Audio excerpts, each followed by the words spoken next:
forest near Cairo's homeland, where they had crossed paths unknowingly. Their energies brushed past each other like faint echoes. Ilaria had been chasing the light of a rare firebird deep in the enchanted woods, while Cairo, caught in the tempest of his own creation, had been nearby perfecting his commands over the wind. Neither had seen the other, but the energy surrounding them had whispered of a connection neither was yet ready to understand.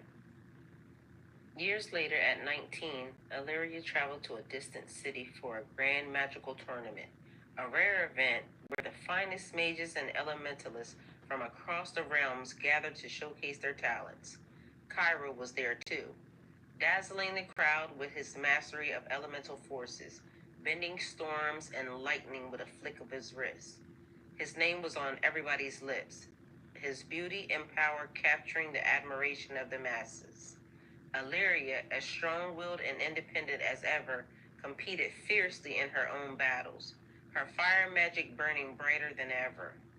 That day, their paths nearly converged. Illyria felt a strange pull while watching the arena's events, as if an invisible thread tugged at her heart. She had locked eyes on Cairo's figure from across the stadium, feeling a familiarity that unsettled her. For a moment, she wondered if they had met before, in another life or a forgotten dream. But her instincts warned her to focus, and so she pushed the feeling aside, unwilling to be distracted by anything or anyone. Cairo, on the other hand, was swept up in the attention of others, easily distracted by the women surrounding him, craving admiration more than the deeper connection that lurked just out of reach. Though they were both powerful in their own right, there was a sense of incompletion in both of their hearts. Illyria's fire burned strong, but it lacked the balance of the storm she unknowingly sought. Cairo's command of the storm was vast, but the chaotic winds inside of him begged for the calming flame only she could provide. Yet as their fates intertwined, they remained blind to the connection that could fulfill them both. Destiny, however, was persistent. In the years that followed, Illyria and Cairo continued to cross paths in the most unexpected places. During a harvest festival in a small village nestled in the hills, Illyria and Cairo were both there, though neither realized it. Illyria had come to trade for rare herbs, while Cairo was visiting an old family friend. Though their paths brushed by each other, fate kept them apart, like pieces of a puzzle waiting to be solved. Then, during a stormy night in the mountains, their energies collided once more. Illyria had been sent to assist in a village plagued by a sudden influx of shadow creatures, using her fire to burn through the darkness. Cairo unknowingly had been called upon to defend the same village, summoned by the winds that spoke of an approaching storm. The night was chaotic, with magic crackling in the air, but amidst the battle, they each felt something, a surge of energy, as if the other's presence was close, but once again, it wasn't their time. Illyria focused on defeating the creatures, didn't notice the mysterious figure conjuring winds to shield the village. Cairo, too distracted by the swirling chaos, didn't see the fire-wielding warrior on the other side of the battlefield. As the years continued, Illyria and Cairo found themselves facing similar threats. A dark sorcerer who sought to drain magic from the elemental realms. They both fought against this force, unknowingly working towards the same goal. Their lives seemed intertwined by the challenges they faced, but they never truly connected. Each time they came close, there was always something or someone in the way. A twist of fate, a fleeting distraction, an unseen hand that kept them apart. But the universe has a way of forcing the hands of those destined to meet. One fateful evening, Illyria and Cairo found themselves drawn to the same place at the same exact time. A small, isolated town in the middle of nowhere, surrounded by a dense forest and a forgotten river. The town was quiet, almost eerie, as if waiting for something to happen. Both Illyria and Cairo had been guided there by forces they couldn't explain, feeling the same inexplicable pull that had followed them throughout their lives. It was here, in the forgotten town, that their fates would finally collide. As Illyria walked through the misty streets, the fire within her pulsing with a strange energy, Cairo arrived from the opposite direction, the wind stirring restlessly around him. Neither of them knew why they had been drawn to this place, but the moment their eyes met across the empty town square, everything changed. The air crackled with magic. Illyria's fire flared, and Cairo's storm swirled in response, as if the elements themselves recognized the bond that they had been waiting to ignite. In that instant, they both knew this was no ordinary meeting. Their souls had crossed many times before, but this time there was no turning back. They were no longer wandering souls passing by. They were two halves of a whole, finally reunited after years of searching without knowing it. The storm and the flame had finally collided. This is the end of chapter 3. If you like this story, please like, comment, share, subscribe. Don't forget to like Broad Minded on Spotify. Thank you, and go with God. Prayer from the Aramaic translation. O cosmic birther of all radiance and vibration, soften the ground of our being and carve out a space within us where your presence can abide. Fill us with your creativity so that we may be empowered to bear the fruit of your mission. Let each of our actions bear fruit in accordance with your desire. Endow us with the wisdom to produce and share what each being needs to grow and flourish. Untie the tangled threads of destiny that bind us as we release others from the entanglement of past mistakes. Do not let us be seduced by that which would divert us from our true purpose, but illuminate the opportunities of the present moment, for you are the ground and the fruitful vision, the birth, power, and fulfillment, as all is gathered and made whole once again. Amen. The blessings you've been waiting for are on their way. Release control and open your heart. Today's message invites you to release control and trust the divine flow of life. Often we believe that holding on tightly, whether to plans, outcomes, or relationships, give us security. However, this grasping only creates resistance, frustration, and unnecessary tension. The harder you try to control every detail, the more you block the very blessings you've been asking for. Spirit is gently reminding you that what's meant for you will come in perfect timing, but only if you allow it to. Surrender is not defeat, it's alignment. Letting go doesn't mean giving up on your desires. It means creating space for the universe to work on your behalf. When you stop fixating on how things should happen, you become open to unexpected miracles and opportunities far greater than what you've imagined. This openness invites divine flow, bringing abundance, love, and fulfillment in surprising ways. At the heart of this message is emotional openness, trusting the process with an open heart and a light spirit. Trying to control life out of fear or impatience blocks this flow. Spirit encourages you to release the need for certainty, knowing that your soul's path is already in motion. Your blessings are not being withheld, they are simply aligning with divine timing, ensuring they arrive at the right moment when you are truly ready. When you surrender, you shift from a state of resistance to one of allowing. The universe responds to this energy shift by moving things forward naturally. It's like unclenching a fist. When your hand is open, it can receive what is being offered to you. Trust that you don't need to have all the answers right now. You only need to take one step at a time, knowing that each moment is guided and purposeful, even if you can't see the full picture yet. In this moment, embrace peace, trust, and surrender. The blessings you've been waiting for are already on their way. Just allow them to arrive. Open your heart means releasing fear, doubt, and emotional walls that may have formed from past disappointments or setbacks. When life doesn't go as planned, it's natural to build defenses to protect yourself from being hurt again.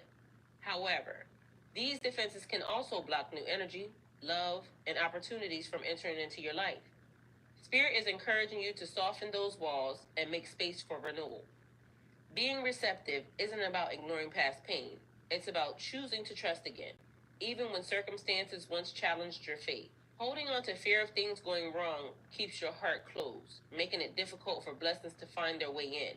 True openness is a courageous act because it requires vulnerability, the willingness to believe that good things are still possible, even if past experiences taught you otherwise. The universe is always working behind the scenes, aligning people, experiences, and opportunities that match your highest good. However, receiving these blessings require emotional readiness. If your heart is guarded or unwilling to embrace new possibilities, even the most beautiful blessings may pass you by unnoticed. The process of receiving isn't passive, it's an act of invitation to trust and believe in the flow of life. Joy and abundance are not just about external events or material wealth, they begin with your heart. A heart that is open is like a fertile garden, ready to receive seeds that will bloom into beautiful experiences. By releasing past hurts and limiting beliefs, you make room for new love, friendships, and opportunities that are aligned with the person you are becoming. Spirit's message is it's safe for you to open your heart again. The universe isn't punishing you for what went wrong before, it's preparing you for something better. By staying receptive, you align yourself with divine timing and become a magnet for things you've been hoping for.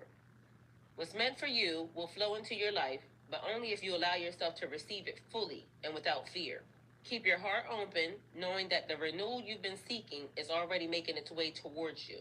Your long awaited blessings are indeed on the horizon, and this message is a powerful reminder to keep your faith and hope alive. Life is often a journey filled with twists and turns, and during challenging times, it can be easy to feel discouraged or to doubt that your desires will manifest. However, the universe is constantly working to align opportunities and experiences that resonate with your soul's true needs and aspirations.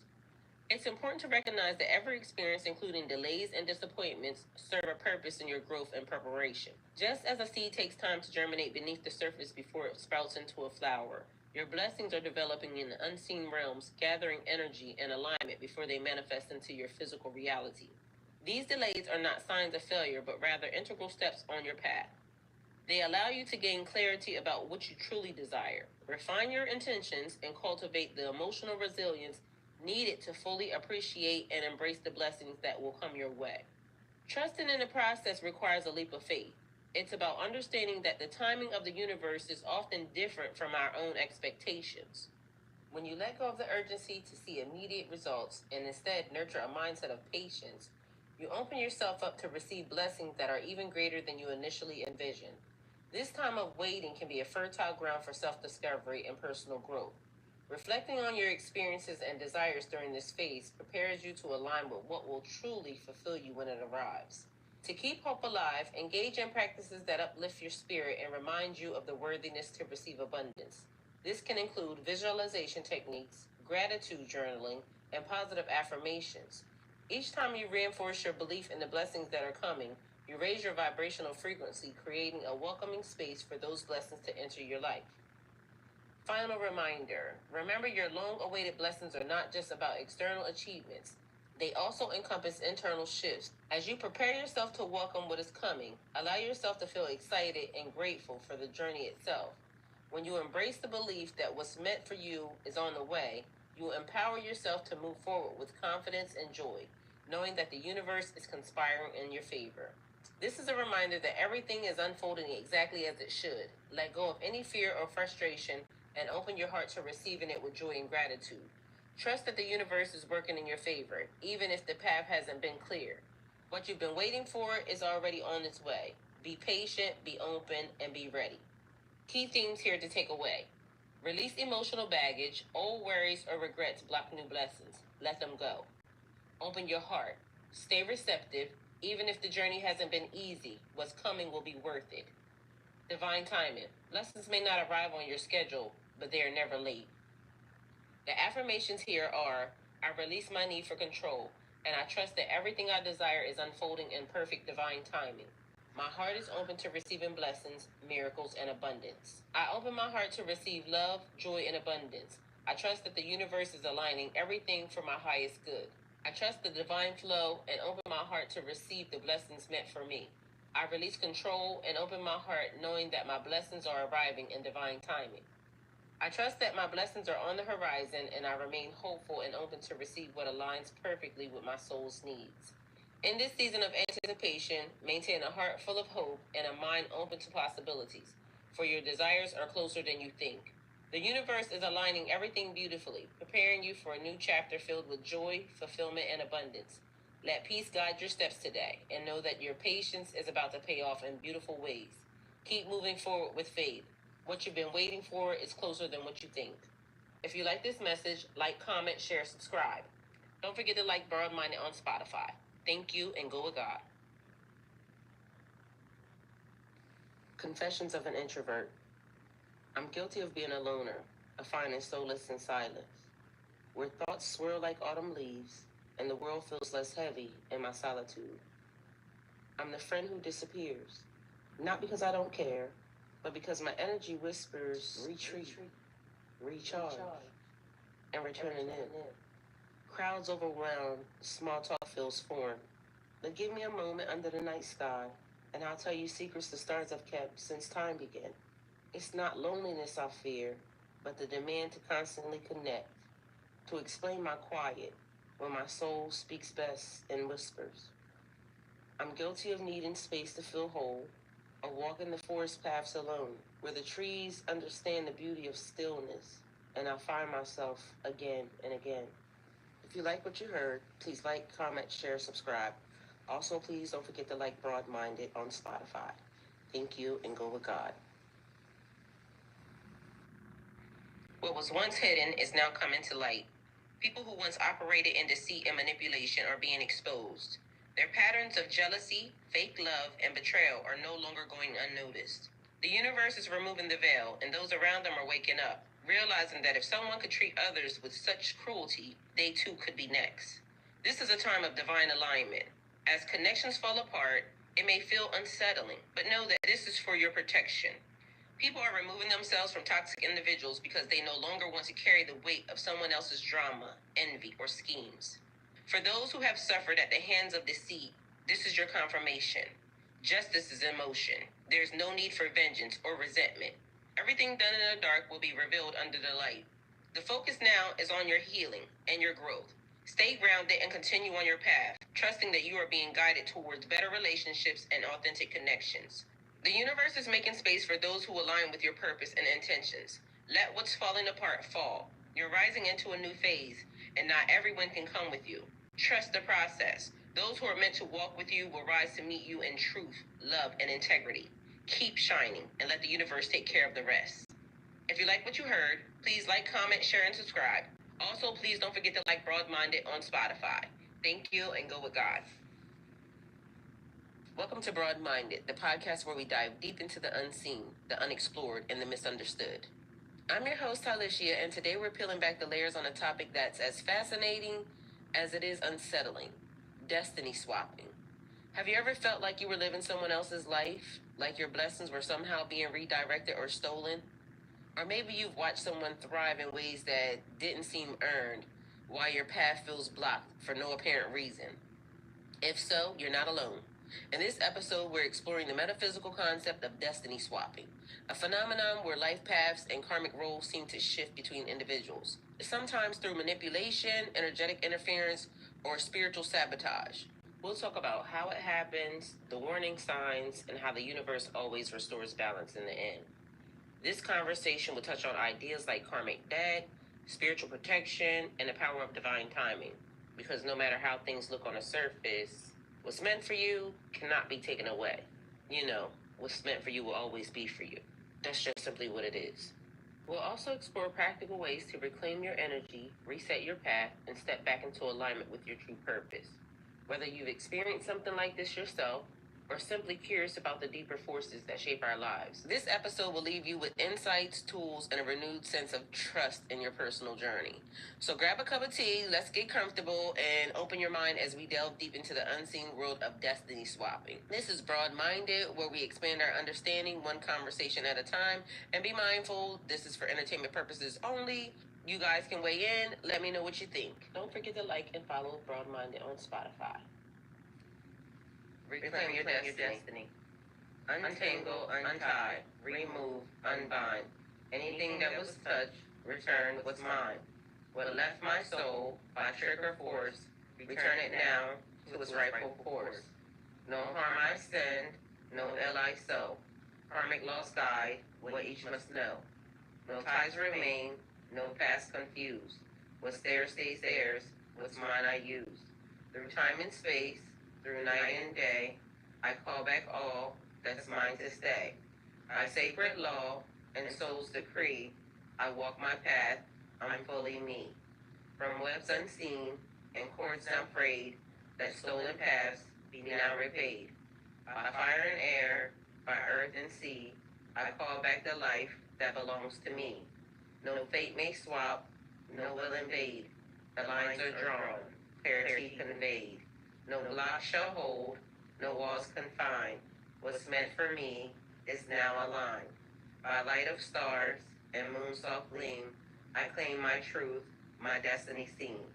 As I have spoken, so shall it be. The chains are broken, I walk free. I stand in truth, forever free. By sacred law, so mote it be. Welcome to Broad Minded, the podcast where we dive deep into the unseen, the unexplored, and the misunderstood. I'm your host, Talisha, and today we're peeling back the layers on a topic that's as fascinating as it is unsettling: destiny swapping. Have you ever felt like you were living someone else's life, like your blessings were somehow being redirected or stolen? Or maybe you've watched someone thrive in ways that didn't seem earned, while your path feels blocked for no apparent reason. If so, you're not alone. In this episode, we're exploring the metaphysical concept of destiny swapping, a phenomenon where life paths and karmic roles seem to shift between individuals, sometimes through manipulation, energetic interference, or spiritual sabotage. We'll talk about how it happens, the warning signs, and how the universe always restores balance in the end. This conversation will touch on ideas like karmic debt, spiritual protection, and the power of divine timing. Because no matter how things look on the surface, what's meant for you cannot be taken away. You know, what's meant for you will always be for you. That's just simply what it is. We'll also explore practical ways to reclaim your energy, reset your path, and step back into alignment with your true purpose. Whether you've experienced something like this yourself, or simply curious about the deeper forces that shape our lives, this episode will leave you with insights, tools, and a renewed sense of trust in your personal journey. So grab a cup of tea, let's get comfortable, and open your mind as we delve deep into the unseen world of destiny swapping. This is Broad Minded, where we expand our understanding one conversation at a time. And be mindful, this is for entertainment purposes only. You guys can weigh in. Let me know what you think. Don't forget to like and follow Broad Minded on Spotify. All right, guys, let's get into this. So we got destiny swapping, a spiritual perspective on manipulation and divine balance. Okay, so guys, this has been something that's been coming up a lot lately. For those of you that don't know, I do spiritual coaching. A couple of my clients lately have been asking me about, could their destinies have been swapped out or changed with someone else's? My response is, what's for you will always be for you. It's karmic law, divine law. Where did the thought of destiny swapping come from? The idea of destiny swapping isn't widely recognized in mainstream philosophy or psychology, but has roots in various metaphysical, spiritual, and occult concepts. It draws on the themes found in folklore, karmic theory, and energetic beliefs that explore how people's life paths can be influenced, redirected, or manipulated by external forces or individuals.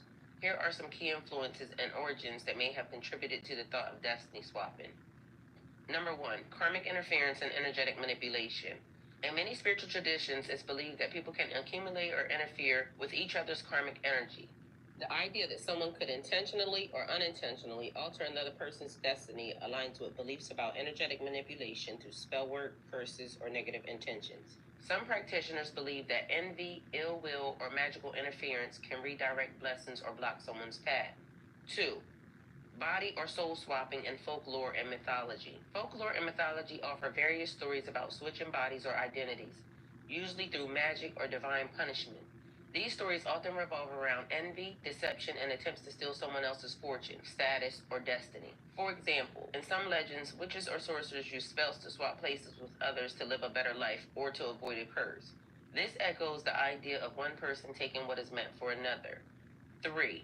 Twin flame and soul contracts.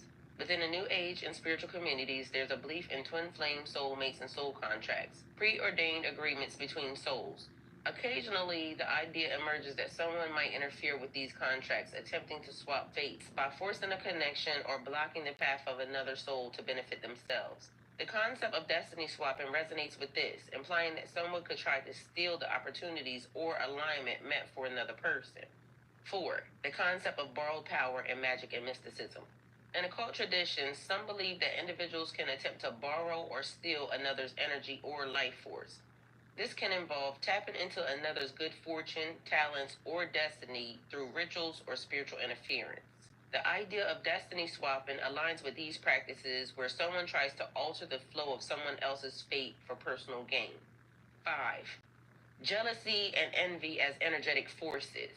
From a psychological and energetic standpoint, the idea of destiny swapping can also reflect the effects of jealousy.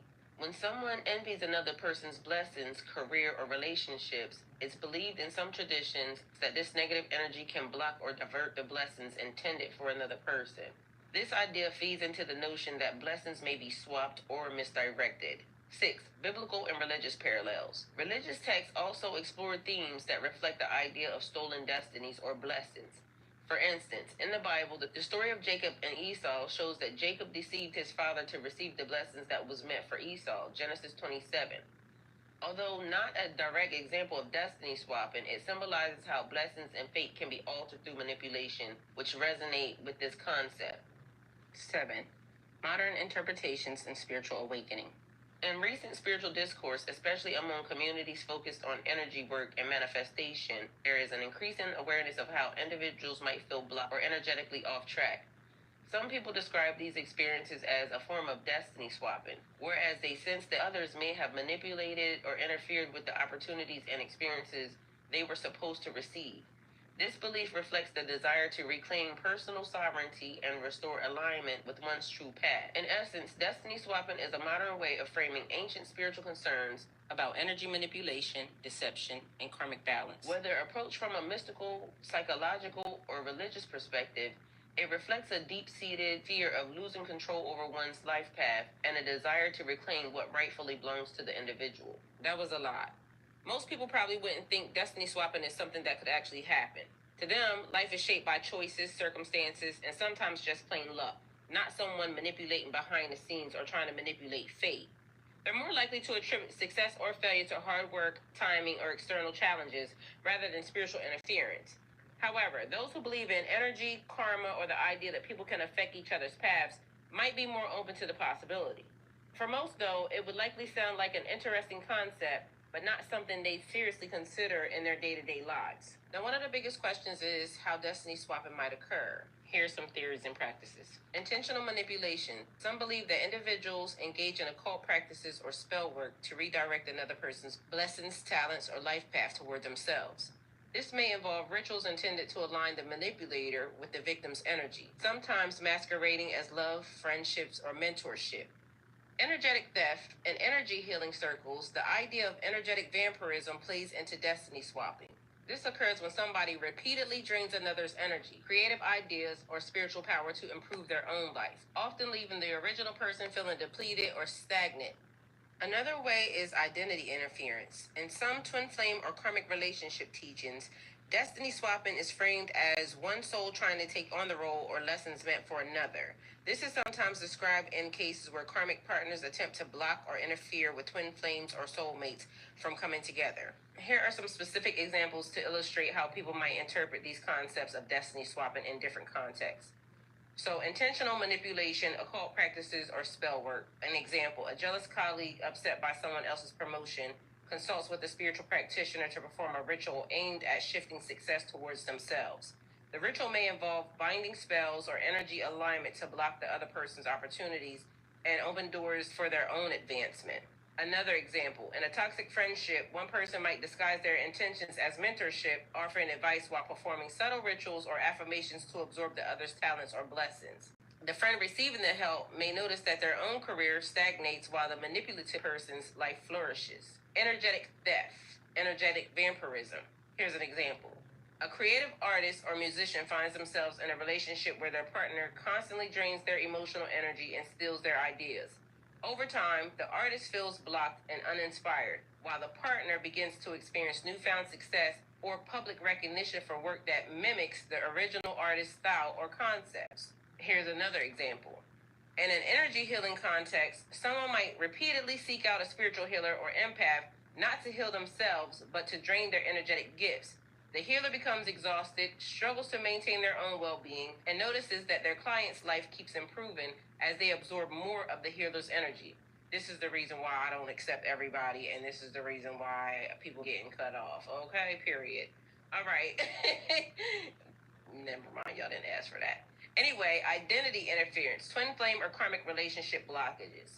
Example: a karmic partner senses that their romantic partner is destined to meet their twin flame and fears being left behind. They might consciously or unconsciously try to block the twin flame union by clinging tightly to the relationship, manipulating emotions, or creating false crises to distract the person from meeting their true counterpart. Here's another example. In some spiritual teachings, it's believed that karmic partners or close connections might mirror the behavior or energy of someone's twin flame to confuse them. A person may be drawn to stay in a toxic relationship because it seems meant to be, only to later realize that their partner was mimicking the energy of the true soulmate to keep them from moving forward on their destined path. These examples reflect how people might interpret challenges in relationships, careers, or spiritual journeys as forms of manipulation or energetic interference. While not everyone believes in destiny swapping, these scenarios highlight the underlying fears around missed opportunities, stolen potential, or being blocked from what is meant to be yours. A regular person without spiritual knowledge might find these ideas fascinating but hard to take seriously. They probably interpret them as exaggerated ways of explaining jealous, toxic relationships or burnout. For example, instead of thinking a colleague used spells to block someone's promotion, they might just see it as office politics or manipulation. They'd view energetic theft as emotional exhaustion from being around demanding people or an unfair relationship where one partner takes credit for the other's ideas. The twin flame or karmic relationship examples might seem like stories of people stuck in bad relationships, mistaking obsession or familiarity for love. Overall, someone without a spiritual framework will likely see these concepts as metaphors for real life problems rather than actual supernatural interference. But be mindful, the power of life and death is in the tongue. Here are some possible signs of destiny swapping or interference. Number 1, a sudden shift in fortune. Example, a young entrepreneur was on track for a major success. Clients were pouring in and partnerships were forming. Suddenly, deals fall through, clients disappear, and personal relationships collapse without warning. Meanwhile, an acquaintance who was previously struggling unexpectedly lands lucrative contracts in the same industry and starts gaining recognition for work that mirrors the entrepreneur's original ideas. Interpretation. The entrepreneur might feel like their luck was stolen or redirected to the other person, leaving them stagnant and blocked from progress. 2. Unusual blessings for the other party. Example, a musician begins to notice that a former collaborator who always seemed indifferent to music is suddenly thriving in the industry, with a sound and brand eerily similar to the original musician's style. While the collaborator gains fame and wealth, the musician who worked hard for years struggles to find inspiration and watches their career stall. The musician may feel as if their creative energy or opportunities were hijacked, leaving them disconnected from their talents and wondering how someone with no prior passion suddenly excels. 3. Feelings of disconnection or loss of purpose. Example, a person who once felt aligned with their goals and passions wakes up one day feeling like they're living someone else's life. Their interests, dreams, and social connections no longer resonate. They try new paths but find themselves lost, while an old friend or partner seems to have stepped into a role or lifestyle they once envisioned for themselves. Interpretation. This individual may believe that at some point a swap or interference occurred, whether through manipulation, envy, or karmic entanglement, leaving them with a persistent sense of misalignment. 4. Dreams and intuition warnings.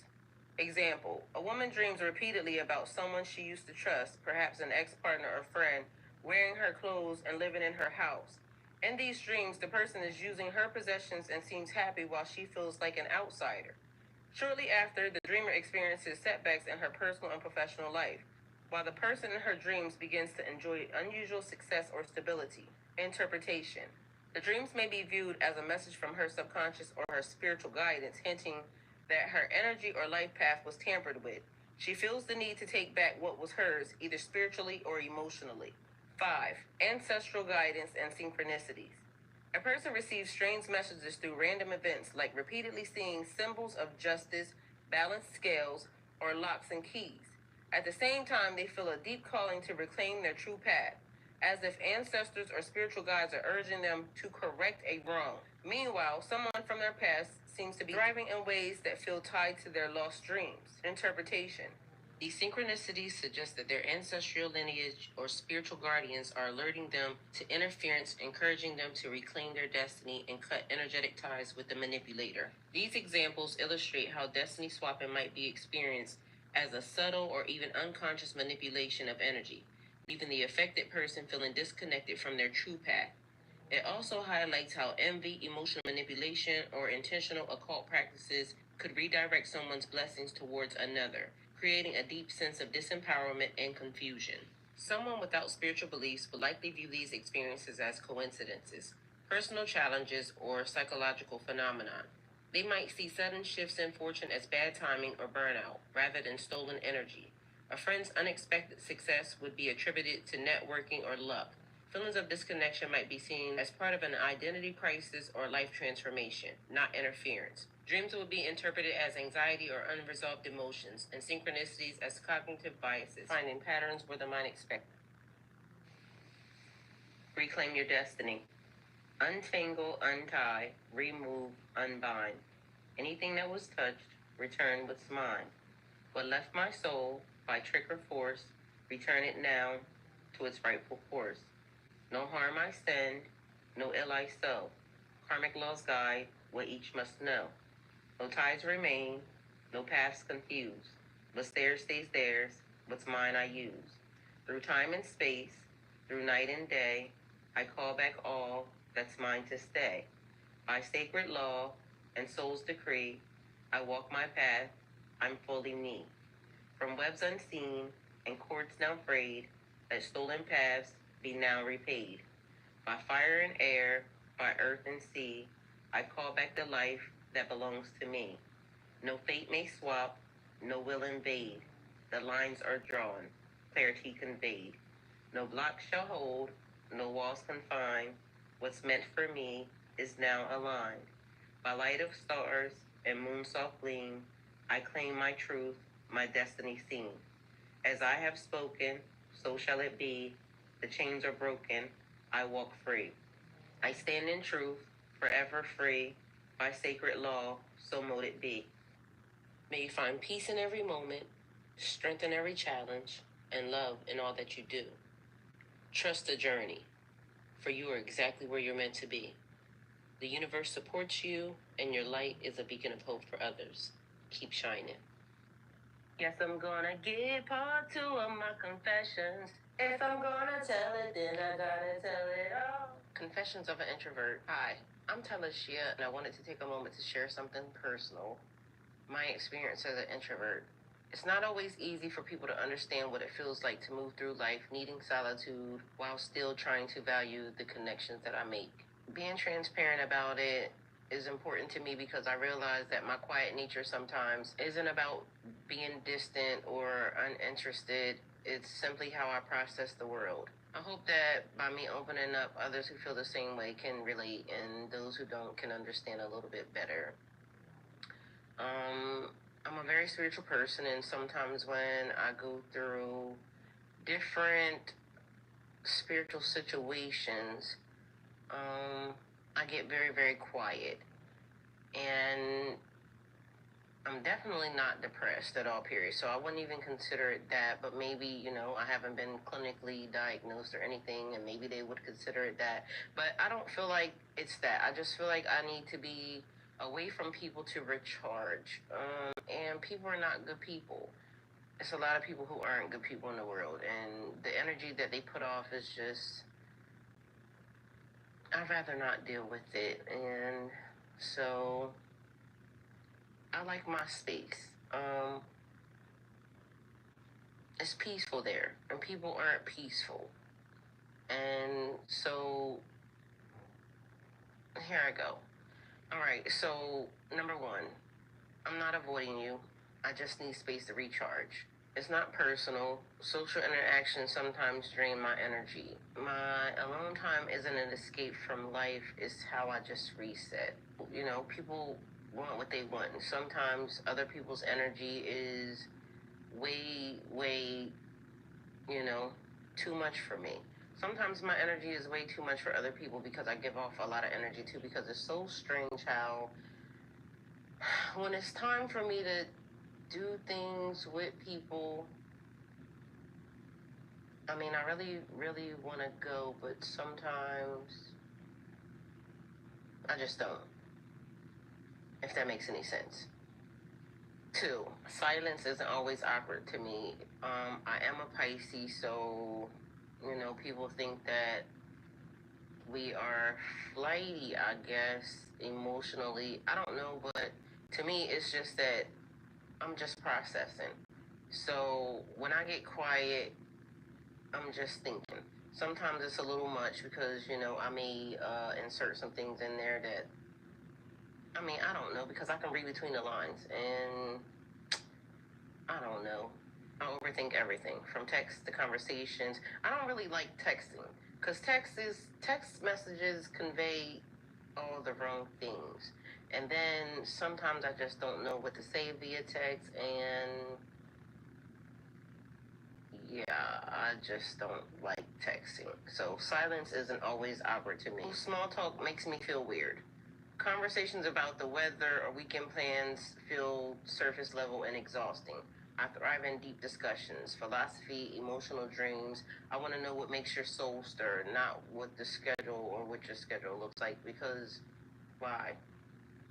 I mean, that's okay too, but sometimes it's just, I'd rather say nothing. Like, silence is golden. It's okay to be silent. You don't have to worry about it. Group settings make me, I don't know. It just depends on the group. I'm not even gonna lie. So, and like I said before, I just don't like being around certain types of people. People just aren't good people, and I don't like superficial people. I don't like. I mean, it's you can be what you want, but I just don't want to be there. Um, so I would prefer to be by myself. I don't want to be fake, and yeah. I care more than I show. I may not always reach out, but I think about the people that I love all the time. Checking in mentally feels just as real as sending a message, even if I forget to do the message. So, I don't know. I think about you. Is maybe I might not call. And I know I should do better. I promised my brother on the last spiritual shift that I would definitely do better. Because people love me and I know it, and I love people, and I want to make sure that I'm doing the right thing by them, but also I wanted to make sure that I'm doing the right thing by myself. And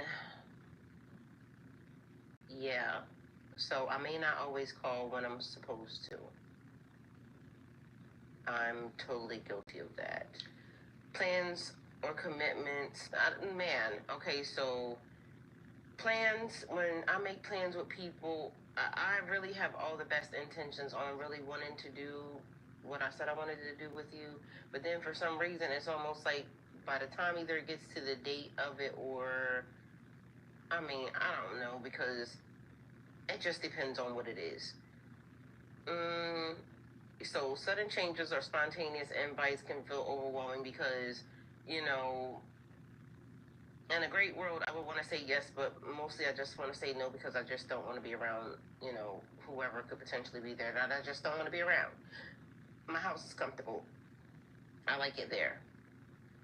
It's not that I don't want to go out either. It's just that I don't know how to explain it. Either way, sometimes I say yes when I should say no, when I mean no when I should say yes, and sometimes I don't know. I moved away to be by myself, and so that's why I still don't know anybody where I live at. So there's that.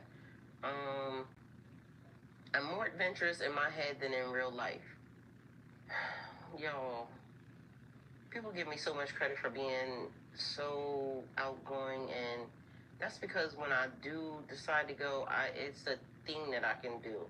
Like, I put on for my city. I do what I need to do in order to get through the process, but y'all don't realize how much it takes for me to have to, just get involved.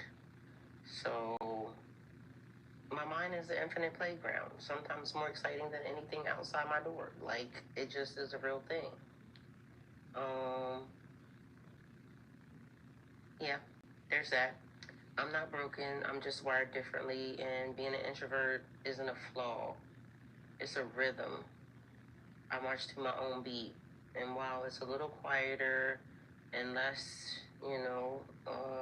exciting, I guess, for everybody else, it's great for me. So, yeah, I know I'm not broken. I'm very much okay. It's just that when other people look at how I am, I feel like I'm being judged more than anything. And worry about yourself. So these are my confessions, not excuses, just truths.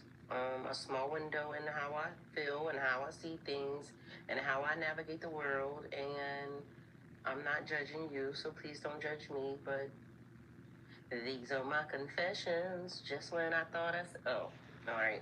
Thank you. I love you. Bye. These are my confessions. Man, I'm thrown and I don't know what to do.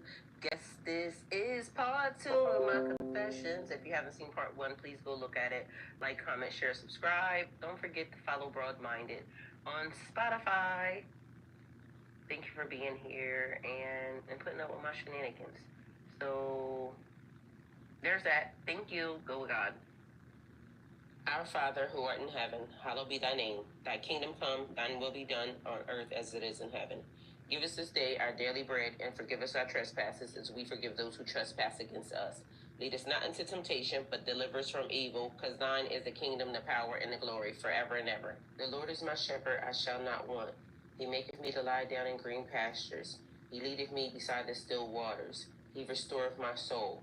He leadeth me in the paths of righteousness for his name's sake. Yea, though I walk through the valley of the shadow of death, I will fear no evil, for thou art with me. Thy rod and thy staff, they comfort me. Thou preparest the table before me in the presence of mine enemies. Thou anointest my head with oil, and my cup runneth over. Surely goodness and mercy shall follow me through all the days of my life, and I will dwell in the house of the Lord forever and ever. O cosmic birther of our radiance and vibration, soften the ground of our being and carve out a space within us where your presence can abide. Fill us with your creativity so that we may be empowered to bear the fruit of your mission. Let each of our actions bear fruit in accordance with your desires.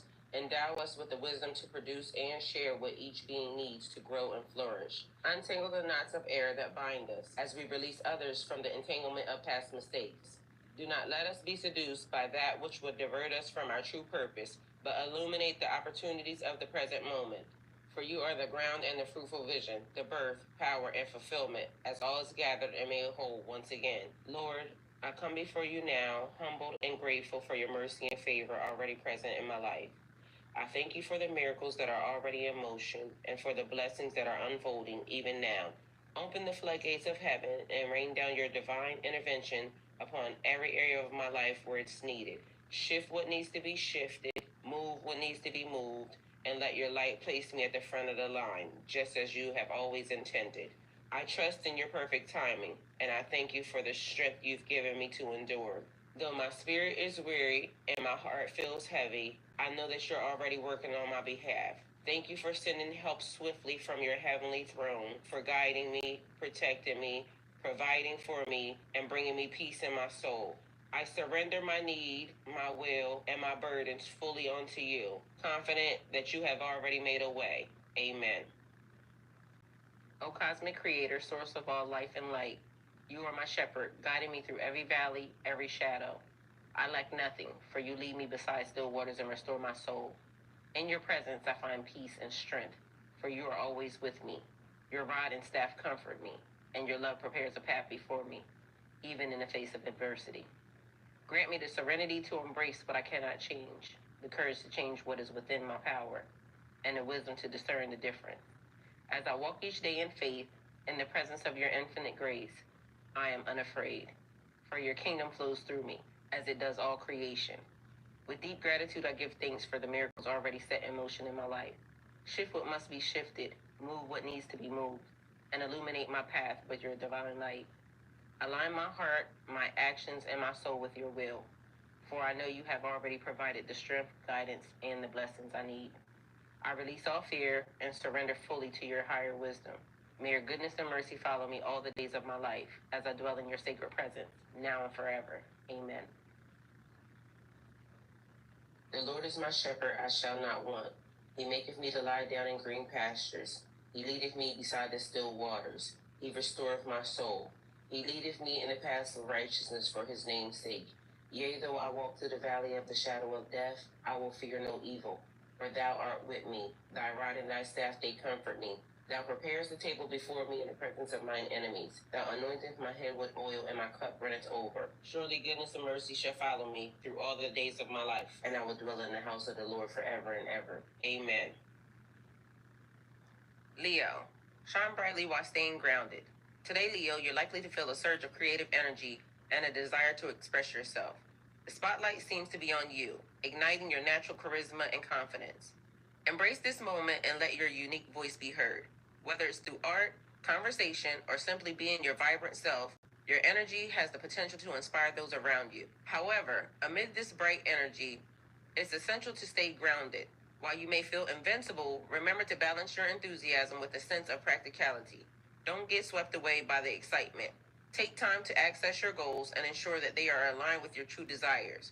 Relationships may also come into focus today. You may feel a stronger need to connect with loved ones or share your thoughts and ideas. However, be mindful of how you express yourself. While your confidence can be empowering, it's important to remain sensitive to others' feelings. Sometimes the loudest voice isn't the most impactful. Consider how you can uplift those around you while still being authentic. If you encounter challenges or pushback today, don't let it dim your light. Instead, view these moments as opportunities for growth. Flexibility is key. Allow yourself to adapt and redirect your energy as needed. Leo, today is about celebrating your individuality while recognizing the importance of community. Shine brightly, but don't forget to keep your feet on the ground. By blending self expression with a touch of humility, you'll inspire and empower others, creating a positive ripple effect that elevates everyone around you. Gemini, finding balance amid shifting winds. Today brings dynamic energy, Gemini, with shifting thoughts and emotions swirling like a gust of wind. You may feel pulled in multiple directions mentally, socially, and emotionally. It's as if your mind is trying to explore every possibility at once, which can be exhilarating but also overwhelming. The key today is to find your center and ground yourself amid the movement. While your curiosity is one of your greatest strengths, not every path needs to be followed right now. You might encounter choices or opportunities that require discernment. Instead of scattering your energy, take a moment to breathe and ask yourself, what truly deserves my focus today? Not everything requires an immediate answer. Clarity will come when you allow yourself to slow down. Relationships may come into focus with conversations bringing insight or even unexpected realizations. Be mindful of how much energy you give to others. If someone is draining you, it's okay to step back and protect your peace. You don't have to be available to everyone all the time. Your words carry extra weight today, so choose them carefully. They have the power to heal or harm. This is a good day for journaling, creative work, or exploring new ideas, but balance is essential. If you've been stuck in your head, find ways to reconnect with your body, whether it's a walk outside, dancing, or grounding yourself in nature. These moments of stillness will help you maintain clarity and avoid burnout. Remember, Gemini, you are a natural at adapting to life's changes, but today is about knowing when to ride the wind and when to plant your feet firmly on the ground.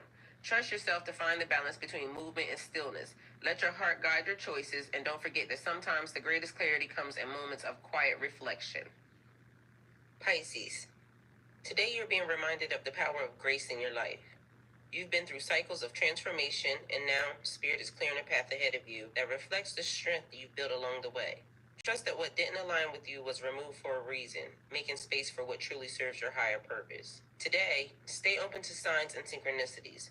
Know that your energy is drawing in opportunities that resonate with your heart's deepest desires. Keep honoring your intuition. It's your soul's compass, guiding you to a future that shines with peace, abundance, and joy. Breathe in gratitude. Pisces, you're exactly where you need to be. If you've enjoyed this message, please like, comment, share, subscribe. Thank you for tuning into this message with your girl Spirit Lightworker 1111, aka Talisha L. Herman. Don't forget to hit that follow button on Spotify. You heard it there first. Thank you for tuning in. Go with God. O cosmic creator, source of all life and light, you are my shepherd, guiding me through every valley, every shadow. I lack nothing, for you lead me beside still waters and restore my soul. In your presence I find peace and strength, for you are always with me. Your rod and staff comfort me, and your love prepares a path before me, even in the face of adversity. Grant me the serenity to embrace what I cannot change, the courage to change what is within my power, and the wisdom to discern the difference.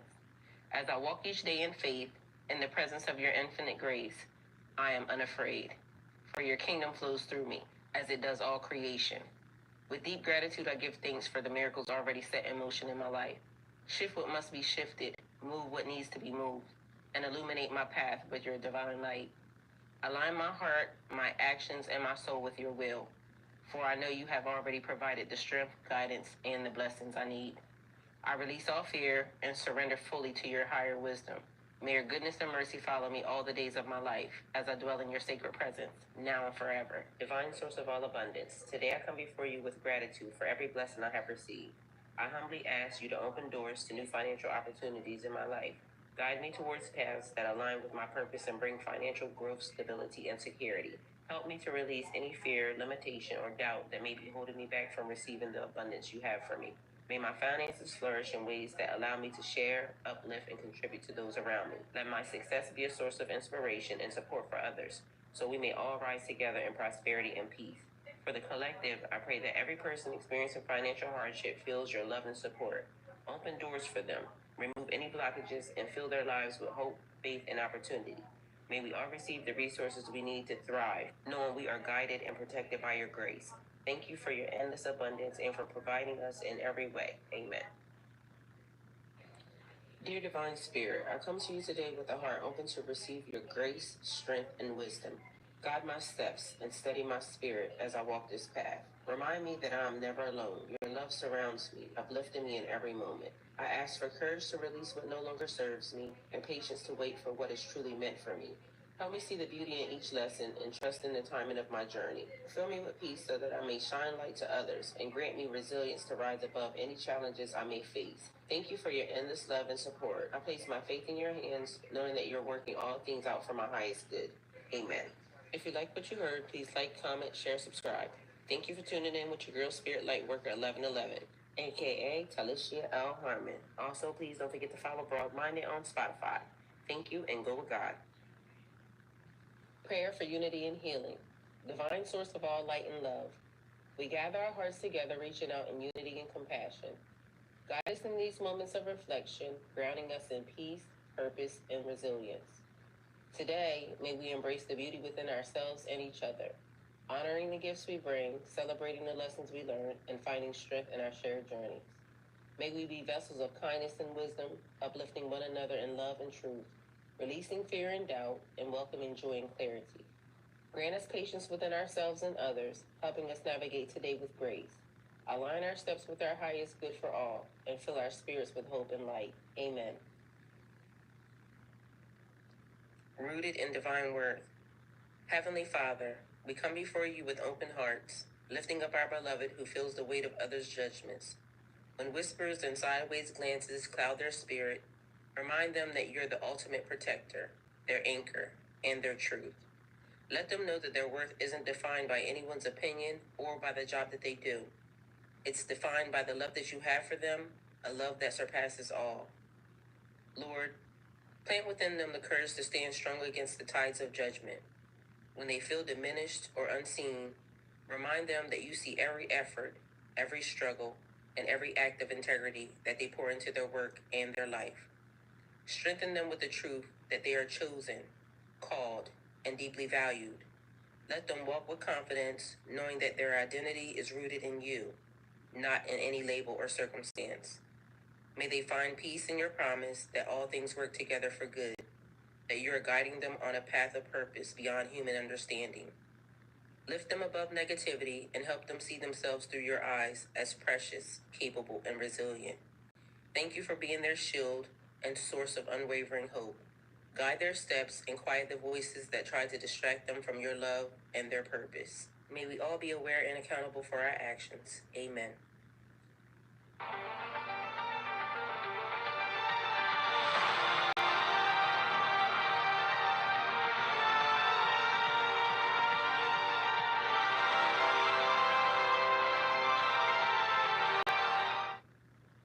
This episode is brought to you by Heyday. Looking to escape all the festive chaos?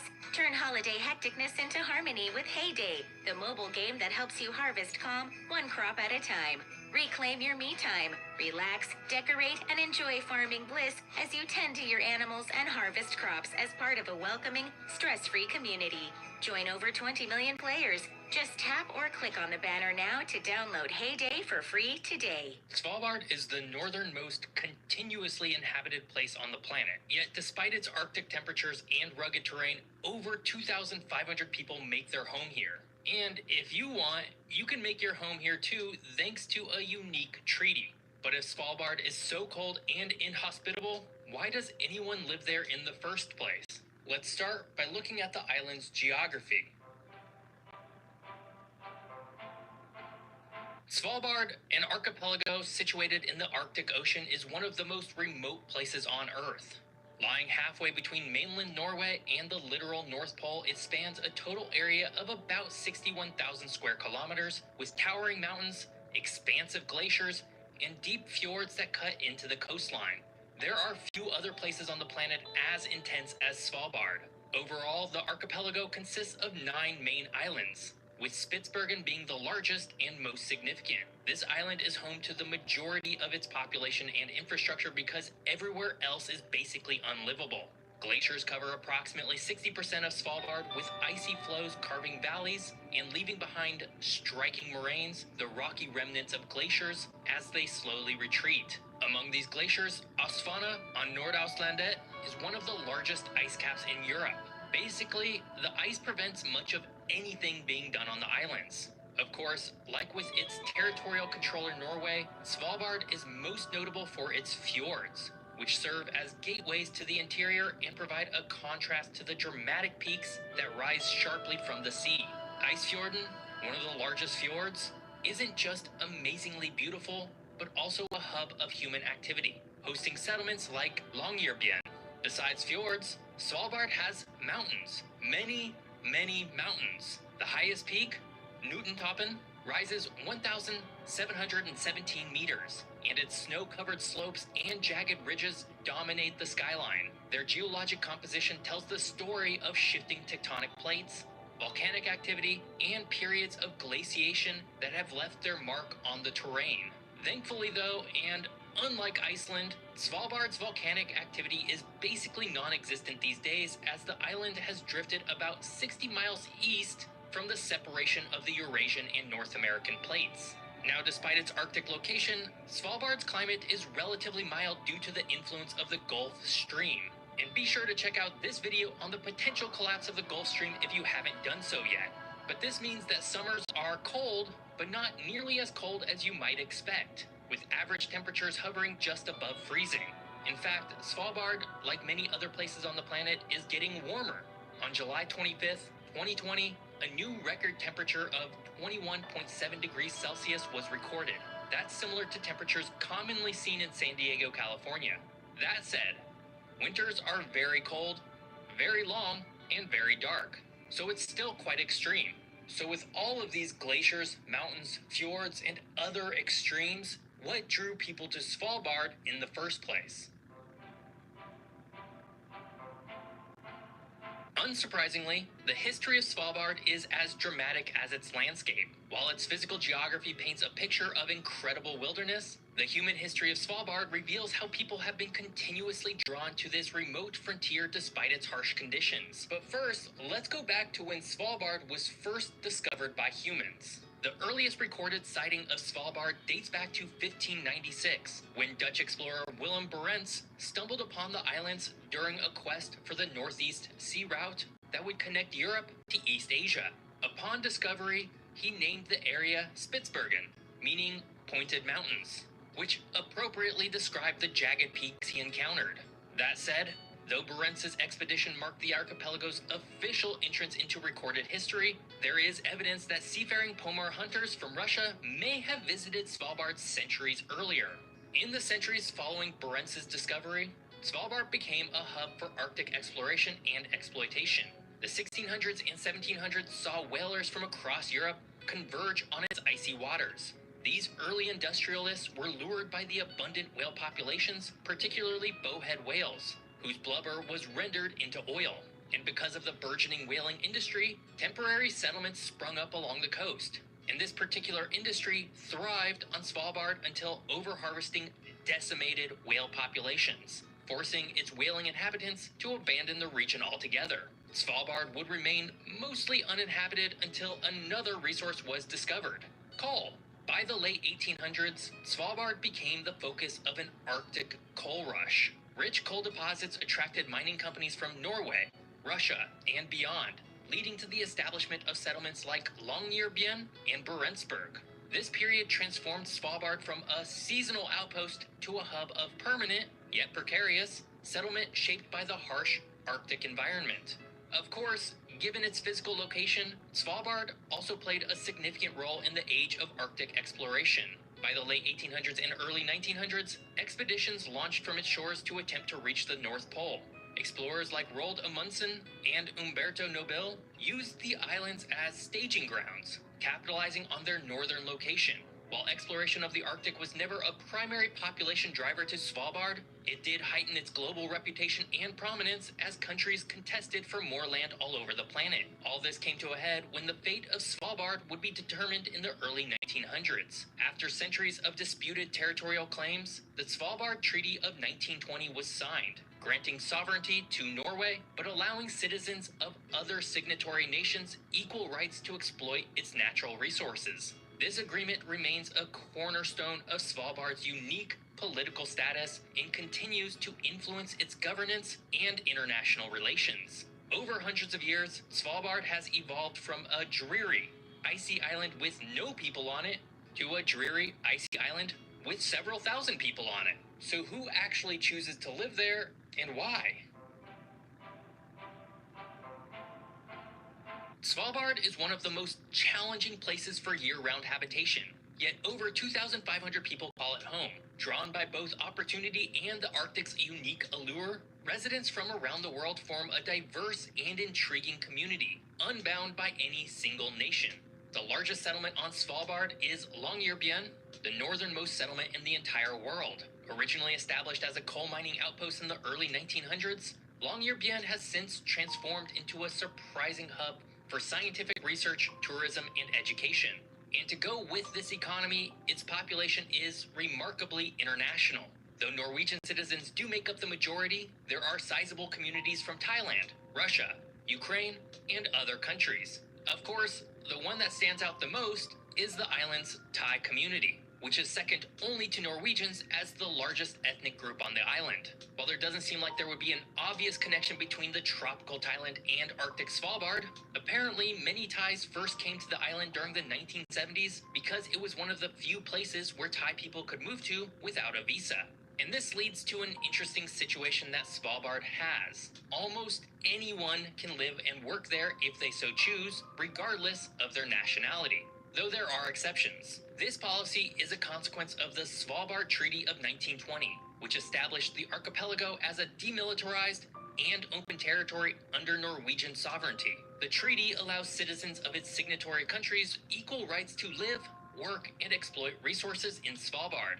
Over time, this openness has made the islands a refuge not just for researchers and miners, but also for adventurers, entrepreneurs, and those seeking a fresh start in a place unlike any other. That said, though, for countries that are not signatories of the Svalbard Treaty, such as Brazil, Mexico, or most of Africa, citizens cannot move and live in Svalbard. But this does mean that you, yes you, likely can live there if you so choose. But should you? Life in Svalbard is both rewarding and challenging. The Arctic environment defines daily existence, from the endless light of the midnight sun in summer to the perpetual darkness of the polar night in winter. Temperatures regularly plunge well below freezing, and the threat of avalanches and polar bear encounters adds an extra layer of complexity to living here. Despite this, residents have built a community that is surprisingly modern and vibrant. Longyearbyen boasts schools, a university center, shops, restaurants, and even a cultural scene with festivals, art exhibitions, and concerts bringing warmth to the long winters. And if you want to be even further from life in the big city of Longyearbyen, you can. Smaller settlements such as Barentsburg and Ny-Ålesund exist as remote places where you could potentially live if you so desire. Barentsburg is a Russian mining town with a distinct Soviet-era aesthetic, offering a glimpse into the region's cultural influences. Ny-Ålesund, meanwhile, is the world's northernmost permanent research settlement, attracting scientists from all over the globe who study everything from glaciology to atmospheric conditions. For many people on Svalbard, work is the main reason for being there. Coal mining, while significantly reduced from its heyday, still provides employment, particularly in Barentsburg. Today, however, the economic focus of Svalbard has shifted towards research and tourism. The University Center in Svalbard offers unique educational opportunities, attracting students and scientists eager to study the Arctic firsthand. Tourism has also flourished, as travelers seek the thrill of exploring this remote and pristine environment. It's worth pointing out that Svalbard has one very unique law for all residents, but perhaps most shocking to tourists. If you leave the town of Longyearbyen, you are required to bring a means of scaring off polar bears. This doesn't necessarily require having a gun, but given that polar bears are very dangerous and not scared of much else, it essentially means that if you leave any of the island's major settlements, you need to do so armed. Svalbard's population is highly transient, with most residents staying only a few years, often drawn by work or the allure of Arctic life before returning home. The open immigration policy is a source of pride, but poses challenges. With no welfare system and only basic health care, residents must be truly self-sufficient, and those unable to support themselves must leave. This reality highlights the resilience needed to live in such a harsh environment. Finally, Svalbard is also grappling with the effects of climate change, which is occurring here at a rate more than twice the global average. Thawing permafrost, retreating glaciers, and rising temperatures threaten the very landscapes and ecosystems that define the region. For its residents, these changes are not just scientific observations, but lived realities, reshaping how they interact with their environment. Which leads to the final question of this video. Should you move to Svalbard? Realistically, no. While you're legally allowed to if you're a citizen of one of the many signatory countries, the reality is that few can actually survive long-term on the island. Living there is very expensive. Jobs are relatively scarce, and basic infrastructure you take for granted every day is not really there. There's a reason why the island is still so sparsely inhabited even after hundreds of years of settlement. It's very hard to make a living there. Today, Svalbard is home to a little more than 2,500 people, which is pretty impressive given how far north it is.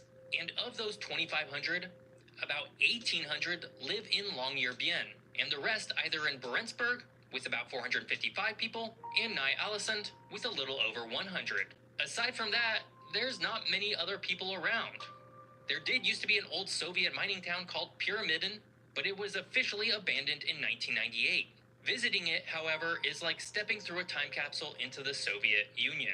Svalbard is cold, rugged, and inhospitable, but if you want, you can move there tomorrow. And that is a very unique situation in a world that is largely closed off from immigration.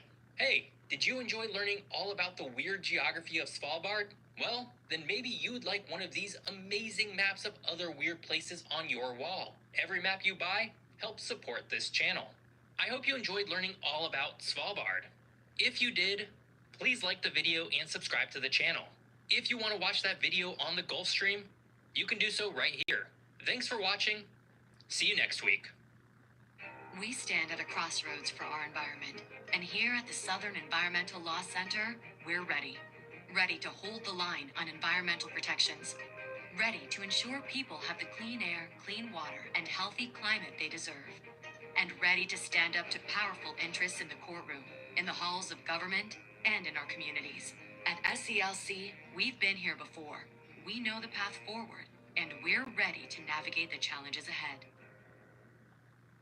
He was hip-hop's biggest mogul, the man who redefined fame, fortune, and the music industry. Everybody know ain't no party like a Diddy party. Yeah, that's what's up. But just as quickly as his empire rose, it came crashing down. Until you're wearing an orange jumpsuit, it's not real. Now it's real. You can listen to the rise and fall of Diddy ad-free right now with Wondery Plus. Join Wondery Plus in Spotify and get ad-free access to more thrilling law and crime series like Sidebar, Black Swan Murder, and Karen right now. At Piedmont, quality care changes lives. Like Jessica, who was given a terminal diagnosis at another hospital. She credits the Piedmont team with changing her life for the better. From the moment I first met you, I could tell you were an expert in the field of neuro-oncology. I am so happy to have you leading my care team. You have given me back the precious gift of health and more years with my children. A million thank yous. Hear more at piedmont.org/qualitycare. Piedmont. Real change lives here. Oh my God, we did that completely wrong. We totally it. You've been in this for a while. Thanks. You're closing in on 2 decades. Yeah. I'm shooting literally 10 videos a day. Wow. Oh, where'd you get this? Don't worry about it, man. It's so much easier on the flip side. It's never been harder to compete. I get very scared of building a team so big. It's complicated. I would love to hear the laws of writing good videos. Law number 1, control the scope. Number 2, number 3. How many laws we got? What did you learn about that experience last August? Your channel is for aspiring creators and Yeah. everything, but like,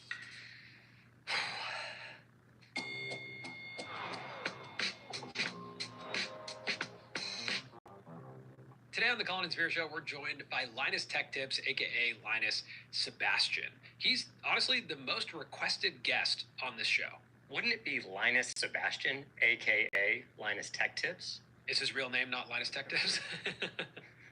Okay, so I asked ChatGPT to explain Linus Tech Tips to someone who doesn't know him, and it said, imagine a mix of Mythbusters and a tech-focused late-night show.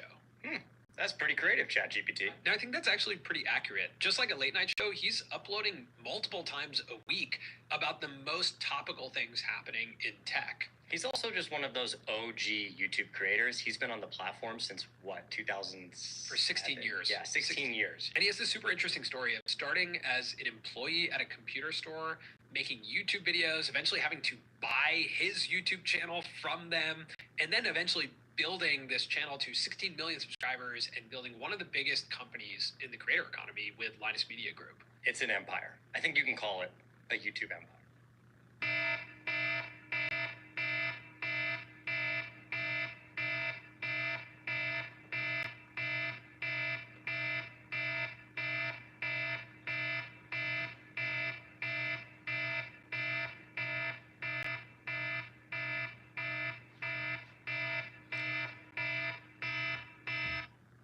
I think one thing that we get into in this conversation that really surprised me was how big his merchandise business is.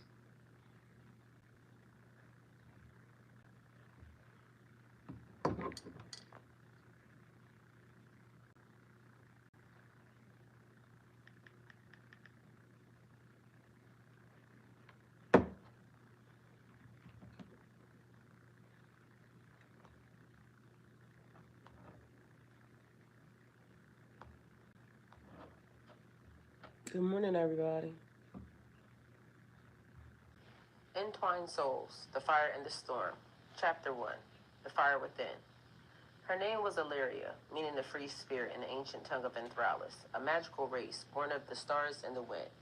From her first breath, she carried the essence of independence, a fierce heart that would never bend. Even as a child, Illyria was different. While the other children of her village played in the safety of the valleys, Illyria climbed the highest peaks and explored forbidden forests. Her strength was undeniable, not just in her ability to wield the magic of her people, but in her will to carve her own path, dark or light. No force could compel her. Born to a family of fierce matriarchs, Illyria learned early on that to be free was to be powerful. Her mother, a healer, and her grandmother, a warrior, taught her to master the arts of magic and survival. By the age of 16, she had already become a legend amongst her people, a woman destined for greatness. Though the path was unknown, her power was drawn from the earth and the stars. Yet her heart held a deep longing, something unspoken, something missing. As Illyria grew, her gifts became more than just raw power. They evolved into something much deeper. She could call on the flames of creation itself, shaping them not only as a weapon, but as a force of healing. Fire flowed through her veins like a second pulse, responding to her emotions with fervor and precision. Though she mastered it, Illyria never let her magic define her. She knew she was more than just her power, and it was this knowledge that gave her strength beyond measure. At the age of 18, she began seeking answers about the strange energy she always felt lurking at the edges of her awareness. A presence, a call, something reaching for her across time and space. Her elders warned her not to delve too deeply into it, for even they could not explain what it was. They whispered of ancient prophecies about twin souls bound by magic, but Illyria never allowed herself to believe in destiny. She trusted in herself and her freedom above all. Despite her reluctance, there were moments when her heart betrayed her. In the quiet of the night, when the stars aligned in certain patterns and the winds howled in forgotten languages, Illyria could sense another soul, distant yet close, moving parallel to her. It was as if her fire longed for something that she couldn't name, something that no amount of strength or independence could fully satisfy. One evening, while meditating in a moonlit forest, Illyria experienced a vision, her first true premonition. The vision was vague yet powerful. She saw herself standing amidst a great storm, flames swirling around her as lightning cracked the sky. In the storm's eyes stood a figure, shadowed yet familiar. He called to her without words, a magnetic pull tugging at the core of her being. The fire in her flared in response, but she didn't understand why. Shaken by the intensity of the vision, Illyria sought counsel with the village elders. They were concerned, but offered no clear answers. The only thing they could tell her was that this figure that she had seen was tied to her fate, her twin flame, a being whose energy mirrored hers, for good or ill. Despite their warnings, Illyria felt a deep frustration rise within her. She was not one to be tethered to anyone, twin flame or not. Her life was hers to shape, her destiny hers to define. Still, the pull was undeniable. A bond she had not asked for had already begun to take root deep in her spirit. Illyria resolved to continue her journey alone, free from any destiny but the one she would forge for herself. Yet deep down, she knew the figure in the storm, whoever he was, would one day come into her life. When that time came, she would be ready, not as someone bound by fate, but as the master of her own fire. In the years that followed, Illyria traveled across realms, learning from the ancient masters and facing trials that tested both her magic and her will. She fought creatures of shadow, healed villages plagued by dark curses, and ventured into realms of magic unknown even to the Enthrallus. And with every battle, with every step, her legend grew. But no matter how far she went or how strong she became, the pull of that distant soul, the storm in her visions, never left her. It lingered at the edges of her consciousness, a reminder that no matter how free she believed herself to be, there was something greater at play, and whether she liked it or not, their fates would one day collide. But Illyria remained steadfast in her resolve. When the storm finally came, it would find her unbroken, her fire burning brighter than ever before. Chapter 2. The Storm Song. His name was Cairo, meaning the wandering storm, for his magic was as chaotic as it was alluring. Cairo was born in a faraway city, raised by his family of cunning enchanters, known for their manipulation of elemental forces. His father, a master of illusion, had passed down the ability to charm anyone with mere words or a glance. Cairo, however, always found himself swayed by something else, the energy of those around him, especially the opposite sex. It was his greatest flaw, and his family warned him often that his heart could lead him astray. But his charm, his beauty, and his easygoing nature made him the center of attention, a magnet for affection. From his earliest years, Cairo wrestled with the pull of desire. He craved connection, but it was often fleeting, as women would be drawn to him only to be pushed away by his fickle heart. While his magic was potent, tapping into the wind and the rain, the storm within him was restless. Cairo longed for something deeper than the fleeting affections he found, but he was easily distracted, easily enchanted by the allure of others. Little did he know his heart was intertwined with another, though their paths had yet to meet fully. As a child, Cairo's connection to the elements was evident. By the time he was 5, the skies would shift to match his emotions, sunny when he was happy, but stormy and wild whenever he grew upset or frustrated. His mother would call him her little tempest, both with pride and worry. Though Cairo's family was known for their mastery of charm and illusion, it was clear that his magic was different, wild and unpredictable like the storm that seemed to live within him. By the time Cairo reached his teenage years, his good looks and natural charisma had made him the envy of his peers. He never needed to try. People flocked to him as if he were the eye of a hurricane, calm and captivating amidst the chaos of the world. He reveled in the attention, though part of him knew it wasn't real. His father's warnings echoed in his mind. Charm, while powerful, was often shallow, and hearts drawn to the surface of things would eventually drift away. But Cairo couldn't help himself. He was addicted to the rush of new connections, to the electricity in the air when someone new became entranced by his presence. Every encounter felt like lightning, sharp and thrilling, but it never lasted. The energy would fade and he'd move on, chasing the next spark. Still, despite his wandering heart, there was a deep yearning within him, one that none of his fleeting romances could satisfy. It was as though a storm brewed inside of him that could not be stilled, a restlessness that came not just from in his nature, but from something much older, something embedded in his soul. He had dreamt of a figure in fire, a woman whose presence stoked his heart in ways that no one else could. The dreams would come to him on nights when the storms were at their fiercest, leaving him drenched in sweat and longing for something he couldn't explain. His family knew of his dreams, though they rarely spoke of them. They, too, had their secrets, whispers of a bond between Cairo's lineage and another, an ancient pact that had yet to be fulfilled. His mother believed his dreams were tied to that bond, a premonition of his destiny. His father, however, feared that Cairo's wandering heart would only lead to destruction, not fulfillment. And so, as Cairo grew older, his family kept him sheltered, encouraging him to focus on mastering his magic rather than pursuing every fleeting connection that caught his eye. But the storm inside him could not be contained. As much as Cairo tried to focus on honing his abilities, the pull of desire and distraction was always there, just beneath the surface. By the time he was 18, Cairo had become a force of nature in his own right. He could command the winds with a mere thought, summon lightning from the sky with a flick of his wrist, and bend the rain to his will. His power was undeniable, but so was his vulnerability. He could never resist the allure of a beautiful woman, nor the promise of new adventures that took him far from home. One day, during a particularly violent storm, Cairo felt an overwhelming surge of energy that he couldn't ignore. It was different from the fleeting passions he had known before. This felt ancient, powerful, like the earth itself was calling out to him.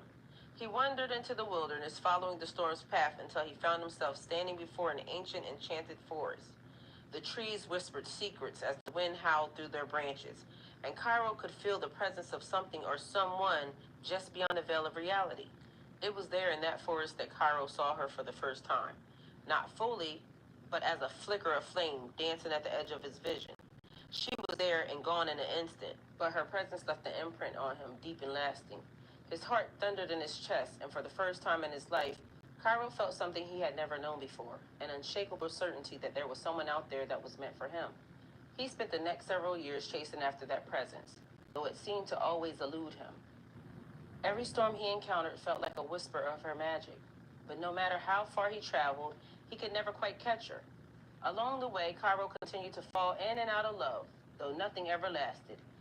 Each fleeting romance left him more restless than before, and the storm inside him grew more turbulent with every passing year. But the pull of his twin flame, the woman who haunted his dreams and danced at the edge of his consciousness, was growing stronger. No matter how many times he allowed himself to be distracted by other women or the thrill of new adventures, that deep, unfulfilled yearning remained. It was as though the storm within him was destined to collide with something greater, something he couldn't yet understand. As the years passed, Cairo's charm and charisma continued to draw people to him, but his heart remained unsatisfied. He had mastered the storm, but the chaos inside him still raged. He longed for something deeper, something that would calm the tempest within him once and for all. Unbeknownst to Cairo, his destiny was drawing closer with every storm he chased. The figure in his dreams, the woman of fire, was no illusion. She was real, and their fates were bound together by forces older than time. Though he had yet to find her, the day was coming when the storm and the flame would finally collide.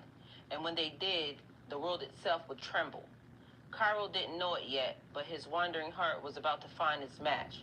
And when that day came, the storm inside him would either be tamed or it would destroy everything in its path. In the quiet town of Luminous Waters, a place known for its mysterious aura and spiritual energy, a small group of friends gathered in secret. Among them was Luna, a Pisces, with an unshakable connection to the spiritual realm.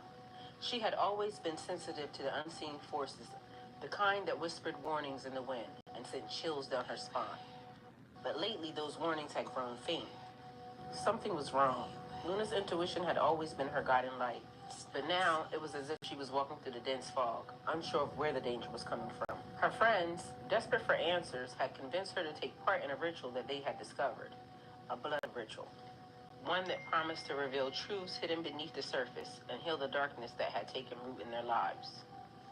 Despite her initial hesitation, Luna agreed. They were all facing personal crises, lost loves, failed ambitions, and illnesses that had no explanation. The ritual, according to the ancient text they found, required the offering of blood, which was meant to bind them to the truth and open their eyes to the divine wisdom that they sought. They gathered under the full moon at the edge of the forest, far from prying eyes. In the center of a clearing stood a stone altar, its surface weathered by time. The night was still, unnervingly so, as if the entire forest was holding its breath and waiting. Luna felt the weight of her decision pressing down on her chest. Her instincts screamed at her to stop, but her friends, Maya, Serena, and Nico, looked at her with such hope, such desperation. They had already pricked their fingers and let the blood drip into the altar, each drop absorbed into the stone like it was alive, hungry. She took a deep breath, her heart racing as she did the same, watching as her blood mixed with theirs. They began chanting the words written in the book, ancient and foreign, and the air grew thick, charged with an unfamiliar energy. The forest around them seemed to darken, shadows stretching and curling towards them. At first, nothing happened. Then, a sharp gust of wind cut through the clearing, and the ground trembled beneath their feet. The stone altar glowed a deep, unsettling red, and the temperature dropped. Luna's breath came out in visible puffs. Her body shivered, despite the summer night. She felt something claw at her mind, a darkness seeping into her thoughts. This doesn't feel right, Luna whispered, backing away from the altar. The others looked at her with confusion, still caught up in the ritual's power. But she could sense it now, clear as the day. The ritual had gone wrong, very wrong. Suddenly, Maya screamed. Her hands shot to her chest, as if something was gripping her heart. Serena's body went rigid, her eyes rolled back in her head, while Nico collapsed to his knees, gasping for air. Panic surged through Luna as she tried to break the circle, but something invisible held her in place, like chains wrapped around her soul. The blood on the altar began to bubble and hiss, releasing a foul stench that filled the air. Luna's heart pounded as she realized they had awakened something ancient and something malevolent. It wasn't truth or healing they had summoned, but chaos, a force beyond their control, drawn by the sacrifice they had made. Luna fought to stay conscious as the dark figure emerged from the shadows. It spoke no words, but its presence was suffocating, crushing. It reached for Maya first, pulling her into the darkness. Her screams faded into nothingness. Luna could only watch in horror as her friend disappeared before her eyes. Serena and Nico were next, their bodies convulsing as the entity fed on their life force. Luna felt its gaze turn to her, cold and unforgiving, as it began to close in. But unlike the others, she still had her intuition, her last line of defense. With the last of her strength, Luna called out to the divine forces she had always trusted, begging for her protection. Her voice cracked as she invoked the name of every guardian she knew, calling on the ancient spirits to undo the chaos that they had unleashed. For a moment, there was silence.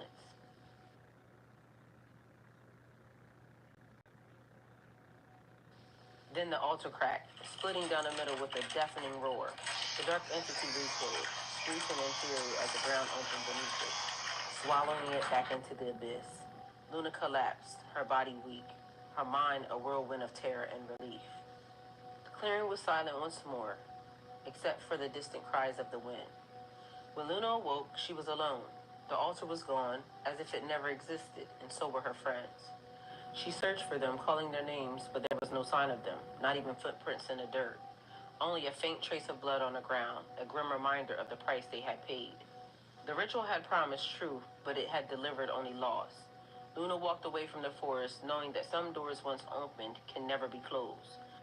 The blood ritual had gone wrong, not just because of the ancient forces they had awakened, but because they sought answers from places better left untouched.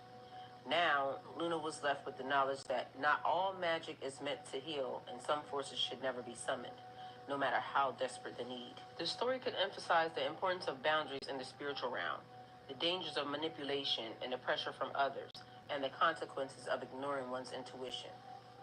If you like this story, please like, comment, share, and subscribe. Check out Broad-Minded on Spotify. Please remember to follow. Thank you, and go with God.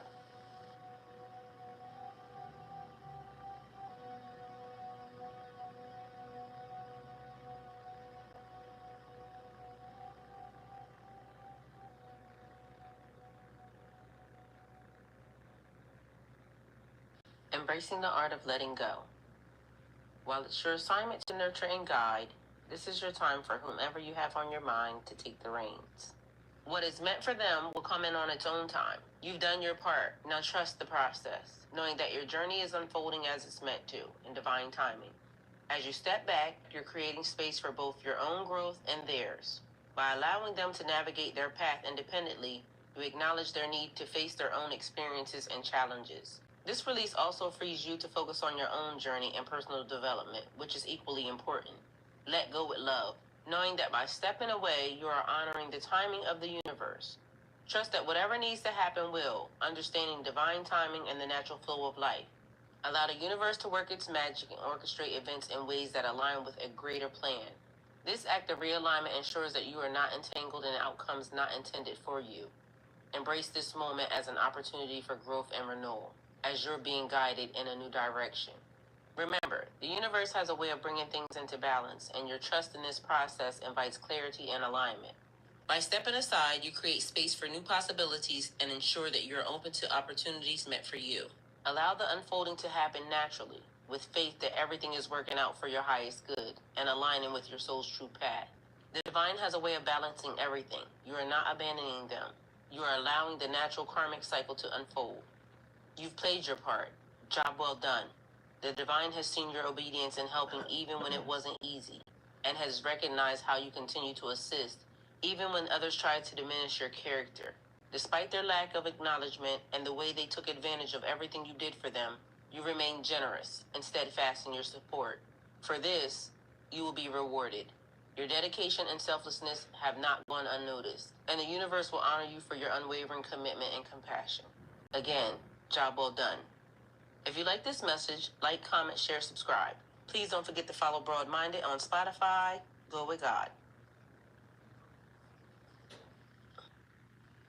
Entwined Souls, The Fire and the Storm, Chapter 3, Crossroads of Destiny. Though Illyria and Cairo grew up in different lands, their lives collided on numerous occasions, as if the universe was weaving them together, yet keeping them apart at just the wrong moments. At the age of 12, we have 10 minutes Illyria for our had other visited message, the too. magical forest near Cairo's homeland, where they had crossed paths unknowingly.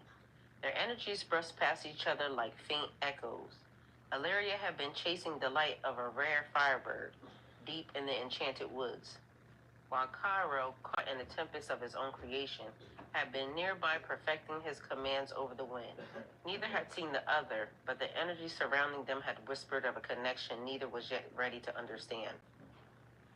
Years later, at 19, Illyria traveled to a distant city for a grand magical tournament, a rare event where the finest mages and elementalists from across the realms gathered to showcase their talents. Cairo was there too, dazzling the crowd with his mastery of elemental forces, bending storms and lightning with a flick of his wrist.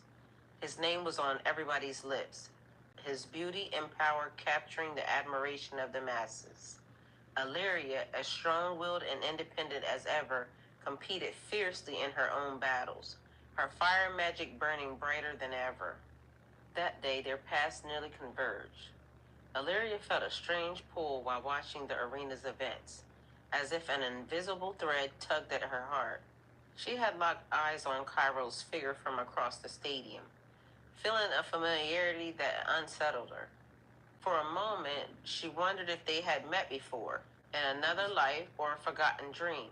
But her instincts warned her to focus, and so she pushed the feeling aside, unwilling to be distracted by anything or anyone. Cairo, on the other hand, was swept up in the attention of others, easily distracted by the women surrounding him, craving admiration more than the deeper connection that lurked just out of reach. Though they were both powerful in their own right, there was a sense of incompletion in both of their hearts. Illyria's fire burned strong, but it lacked the balance of the storm she unknowingly sought. Cairo's command of the storm was vast, but the chaotic winds inside of him begged for the calming flame only she could provide. Yet as their fates intertwined, they remained blind to the connection that could fulfill them both. Destiny, however, was persistent. In the years that followed, Illyria and Cairo continued to cross paths in the most unexpected places, During a harvest festival in a small village nestled in the hills, Illyria and Cairo were both there, though neither realized it. Illyria had come to trade for rare herbs, while Cairo was visiting an old family friend. Though their paths brushed by each other, fate kept them apart, like pieces of a puzzle waiting to be solved. Then, during a stormy night in the mountains, their energies collided once more. Illyria had been sent to assist in a village plagued by a sudden influx of shadow creatures, using her fire to burn through the darkness. Cairo unknowingly had been called upon to defend the same village, summoned by the winds that spoke of an approaching storm. The night was chaotic, with magic crackling in the air, but amidst the battle, they each felt something, a surge of energy, as if the other's presence was close, but once again, it wasn't their time. Illyria focused on defeating the creatures, didn't notice the mysterious figure conjuring winds to shield the village. Cairo, too distracted by the swirling chaos, didn't see the fire-wielding warrior on the other side of the battlefield. As the years continued, Illyria and Cairo found themselves facing similar threats. A dark sorcerer who sought to drain magic from the elemental realms. They both fought against this force, unknowingly working towards the same goal. Their lives seemed intertwined by the challenges they faced, but they never truly connected. Each time they came close, there was always something or someone in the way. A twist of fate, a fleeting distraction, an unseen hand that kept them apart. But the universe has a way of forcing the hands of those destined to meet. One fateful evening, Illyria and Cairo found themselves drawn to the same place at the same exact time. A small, isolated town in the middle of nowhere, surrounded by dense forest and a forgotten river. The town was quiet, almost eerie, as if waiting for something to happen. Both Illyria and Cairo had been guided there by forces they couldn't explain, feeling the same inexplicable pull that had followed them throughout their lives. It was here, in the forgotten town, that their fates would finally collide. As Illyria walked through the misty streets, the fire within her pulsing with a strange energy, Cairo arrived from the opposite direction, the wind stirring restlessly around him. Neither of them knew why they had been drawn to this place, but the moment their eyes met across the empty town square, everything changed. The air crackled with magic, Illyria's fire flared, and Cairo's storm swirled in response, as if the elements themselves recognized the bond that they had been waiting to ignite. In that instant, they both knew. This was no ordinary meeting. Their souls had crossed many times before, but this time there was no turning back. They were no longer wandering souls passing by. They were two halves of a whole, finally reunited after years of searching without knowing it. The storm and the flame had finally collided. This is the end of chapter 3. If you like this story, please like, comment, share, subscribe. Don't forget to like Broad-Minded on Spotify.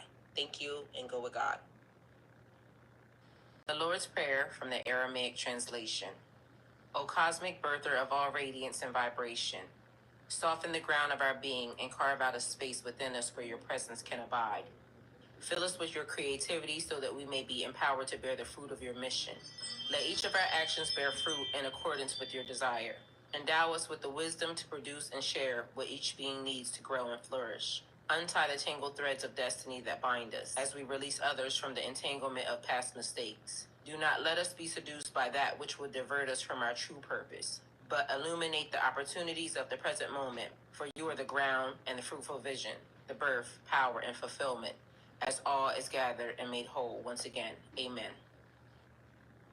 The blessings you've been waiting for are on their way. Release control and open your heart. So we got 3 minutes, y'all, until hey, Miss Kelly. Control and trust I love the divine flow of life. We got 3 minutes. Tightly, whether to plan. 3 minutes until we go on to the next message and reading. So I'm gonna get off here right now. Everything that y'all heard is on Spotify. I went to sleep listening to that last night and my phone died. And so when I woke up at 4 something in the morning, I needed to plug my phone back in. And I still wanted to listen to it. I didn't realize that there's some stuff that I had created on the podcast way before. Like, I had some good stuff on there. So, you know, I asked y'all yesterday to kind of play it and listen to it. And I don't want to ask y'all to do something that I ain't doing for my damn self. So, there's that. It's Broad-Minded. It's on Spotify. So if y'all don't have it, please get it. Please go subscribe over there. And like I said, I went to sleep to it last night, and it has a lot of good spiritual stuff on there, some stories.